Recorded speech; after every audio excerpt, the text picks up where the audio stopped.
Me gustaría que explicaras un poco el tema de la coordinación de intimidad. ¿Cómo ha surgido esa necesidad a raíz de todas estas cosas que estamos hablando, ¿no? De las pelis, de las situaciones que son, pues eso, íntimas y que son mucho más vulnerables, sobre todo en este caso para las actrices, y la importancia de cómo esto, el abrir esta puerta, está cambiando también muchas cosas dentro del cine y está haciendo que la gente empiece a reflexionar, que aquí obviamente siempre pues somos críticas, autocríticas con el sistema, pero que también es importante decir, oye, hay cosas positivas que están pasando y que se están cambiando, ¿no? Sí. En plan de la gente ahora ya es consciente de esta representación va a incomodarme porque va a haber alguien que me va a decir algo, o esta escena no la puedo plantear así porque ya hay gente en el equipo que va a ejercer una presión para que determinadas situaciones no sucedan. O sea, nosotros lo que hacemos es acompañar los proyectos desde la preproducción, ¿no? Identificamos lo que es contenido íntimo, charlamos mucho con la persona que dirija para entender cuál es su mirada y también colaborar en eso, pero sí que damos mucho espacio a los límites de los actores, ¿no? A que tengan agencia sobre su representación final en pantalla, sobre el nivel de desnudez, y ahí vamos encontrando como un terreno de juego común donde puede suceder la escena. También desde un lugar creativo, porque muchas veces nosotras en guión nos encontramos, María y Manolo hacen el amor. ¿Y eso qué quiere decir? ¿No? O por qué necesariamente tenemos que dar por supuesto que eso se convierte en una escena de coito, probablemente misionero, con final de orgasmo simultáneo, si estamos contando el romanticismo, o encima de una encimera, claro, tirando cosas. La gente en plan de ¿cuándo ha pasado eso en mi vida? Nunca. Claro, que venimos de una representación de la sexualidad muy reducida, donde era todo como sota, caballo, rey. Entonces, también lo que hace nuestro trabajo es dinamizar o posibilitar un lugar donde nos hagamos preguntas sobre la escena y donde nos podamos poner, ojalá, cada vez más imaginativas en qué contamos cuando hablamos de sexo, ¿no? Y el hecho de que aparezcan también estas figuras hace que se visibilicen muchas violencias que seguramente hay gente obviamente mala en el mundo y gente que tenía una tal, pero seguramente había gente que estaba formando parte de momentos violentos para otras personas que no había una conciencia de que eso fuera así, ¿no? Y el hecho de poner el ojo ahora, como estáis haciendo, hace que, pues que a lo mejor esto no lo deberíamos plantear de esta forma, o aquí no cuidamos a esta persona, pues por no saber, por no conocer. ¿Tú te has encontrado con alguna situación así, Ainhoa?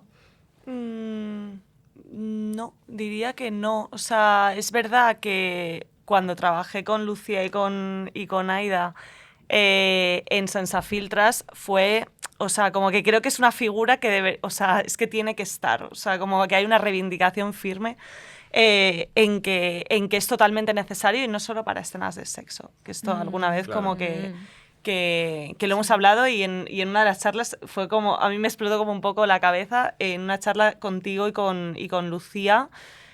Y es como, es que no es... Lucía Delgado es mi socia en Intimact y Aida también es parte de nuestro equipo en Barcelona. ¿Y qué surgió en esa conversación? O sea, como que a mí me petó bastante la cabeza y porque, claro, vosotras decíais que no solamente en una escena de sexo o en una escena de desnudo tenía que estar coordinación de intimidad. Es que es para cualquier tipo de...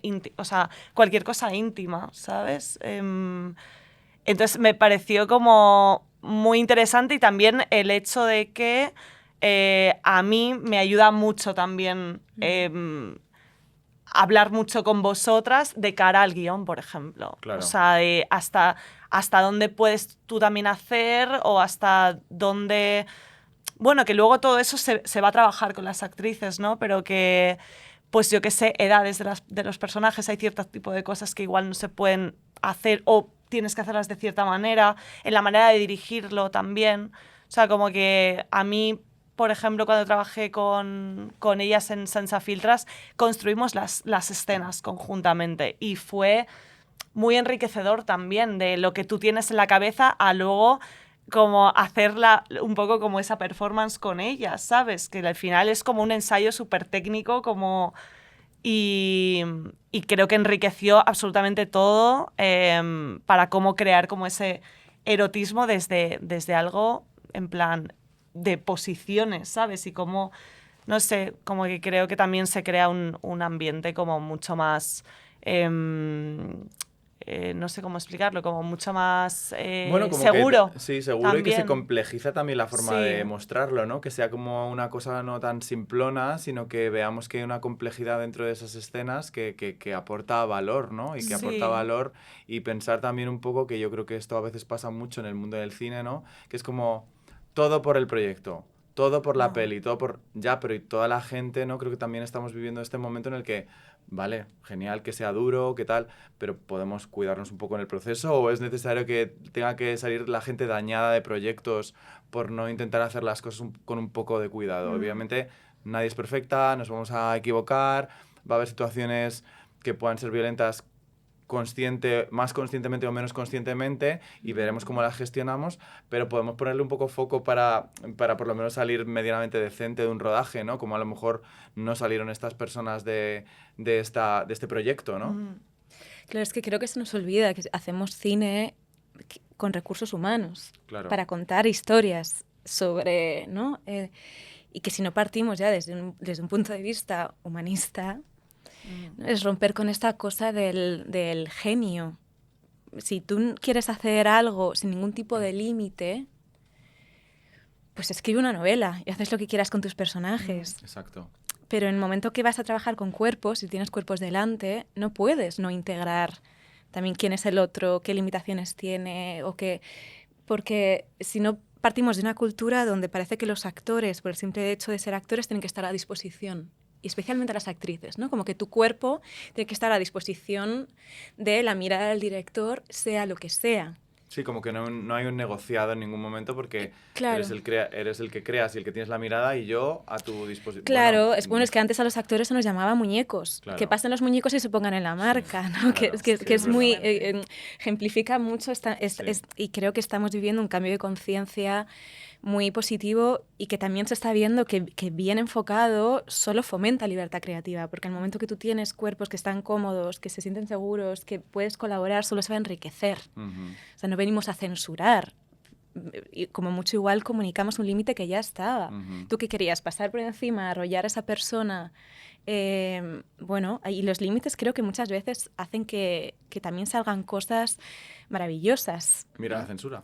Claro, Claro, al sí, final, sí. o sea, como que los límites Sí. también te ayudan a repensar ponerte algunas creativo, cosas. Sí. sí. Yo creo que también es importante como recordar, porque hace poco estuve también como en un taller sobre tema de violencia de género y violencia LGTBIQ+ dentro del cine, ¿no? Que hay gente dentro del cine, en concreto, por ejemplo, este caso era la Academia Catalana, pero también en la Academia Española hay una unidad que se llama La Unidad, ¿no? Que aborda todo este tipo de problemáticas cuando pasan cosas en rodaje, de cara a que, pues, que la gente sepa que esto existe, que se está haciendo, y que hay una conciencia cada vez mayor, ¿no? Y en ese sentido te quería preguntar